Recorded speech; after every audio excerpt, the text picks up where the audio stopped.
Un nouvel attentat sur l'hôpital Nasser, dans le sud de Gaza, a provoqué la mort d'au moins 20 personnes, dont 5 journalistes de grandes agences comme Reuters ou Associated Press.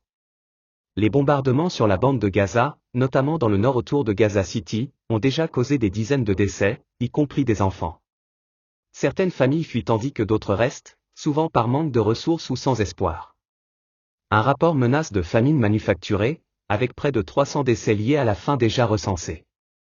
Les forces israéliennes poursuivent leur offensive malgré la détérioration dramatique des conditions humanitaires. La directrice exécutive de l'UNICEF a qualifié de « quelque peu obscène » le débat autour des chiffres liés à la faim, alors que 18 000 enfants auraient déjà péri depuis le début du conflit, soit environ 28 enfants par jour. Elle a vivement appelé Israël à autoriser un accès international transparent pour vérifier la situation sur place. Les attaques ciblant des infrastructures médicales accélèrent la dégradation de l'accès aux soins, moins d'hôpitaux en service, personnel médical en danger, délestage des patients vers la rue ou des structures débordées. La certification de famine par une instance technique comme l'IPC renforce la crédibilité des alertes, au-delà des divergences politiques.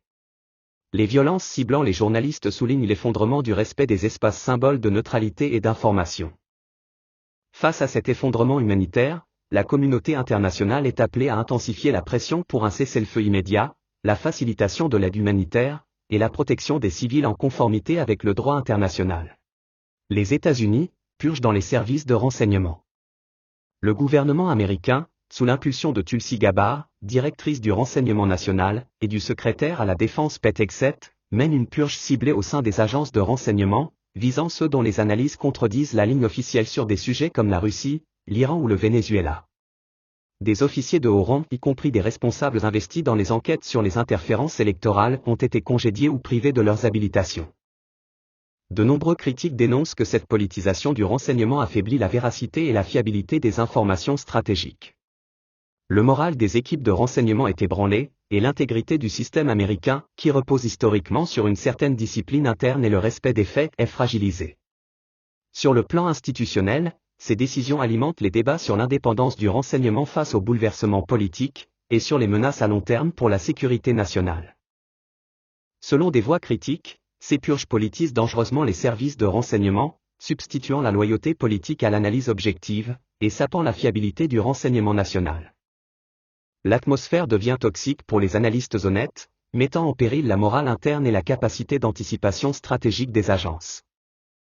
Gabbard supervise une réduction d'environ 40% des effectifs de l'ONU, soit une coupe budgétaire estimée à 700 millions de dollars par an, visant à éliminer les bureaux dits « politisés ». Des critiques juridiques émergent, notamment sur la violence potentielle des mesures, allant jusqu'à briser les protocoles de protection de la vie privée ou d'habilitation sensible.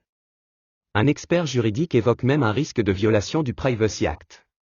Parmi les 37 révoqués, une officier de la CIA, probablement en mission clandestine, aurait perdu son habilitation sans consultation préalable avec son agence, acte ayant alarmé les services pour des raisons opérationnelles et sécuritaires.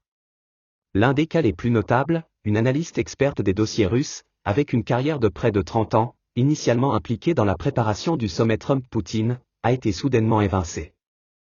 En bref, une série de purges ciblées frappe la communauté du renseignement US, affectant les services militaires, DIA, et civils, ODNI.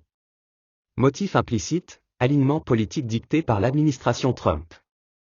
Multiplication des critiques sur la perte d'indépendance et la fragilisation du système de renseignement national.